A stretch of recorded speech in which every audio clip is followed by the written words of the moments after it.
జగన్ అనేటువంటి వ్యక్తి అతని జీవితం ప్రారంభం కావడమే ఒక చెప్పుకోవాలంటే ఒక అల్లరి ముక్కలు పెరిగినటువంటి ఒక బడుద్దాయి ఉంటాడు చూసావా, ఆ టైపు అతని జీవితం ప్రారంభమైంది. జగన్ అనేటువంటి వ్యక్తి తన 9th క్లాస్ చదువుతూ 10th క్లాస్ పేపర్ లీక్ చేయాలి. అది సెంట్రల్ సిలబస్ అది యాక్చువల్గా. హైదరాబాద్ పబ్లిక్ స్కూల్, దాన్ని హెచ్పిఎస్ అని ముద్దుగా పిలుచుకుంటారు.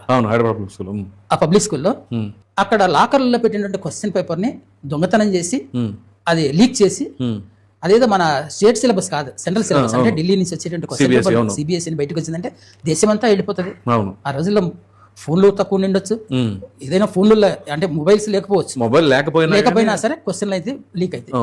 అలాంటి సందర్భంలో ఆ అవమానాన్ని, ఈ హైదరాబాద్ పబ్లిక్ స్కూల్ అవమానాన్ని తట్టుకోలేక సిబిఎస్ఈ యొక్క మేనేజ్మెంట్, అంటే కేంద్రంలో ఉన్నటువంటి సిబిఎస్ఈ వీళ్ళు ఎడ్యుకేషన్ డిపార్ట్మెంట్ వాళ్ళు వాళ్ళకి వచ్చేటువంటి రిమార్క్ ను తట్టుకోలేక అక్కడ ఉన్నటువంటి మొత్తం స్టాఫ్, ఆ స్కూల్లో పనిచేస్తుంటే non teaching staff, teaching staff అందరు కూర్చొని పెద్ద ఎత్తున టెంట్ వేసి మొత్తం ఆ స్కూల్ యొక్క ప్రతిష్ట నేల కొరిగేటట్టుగా, ఎప్పుడు జరగలేదు ఆ స్కూల్లో సమ్మె అనేటువంటిది.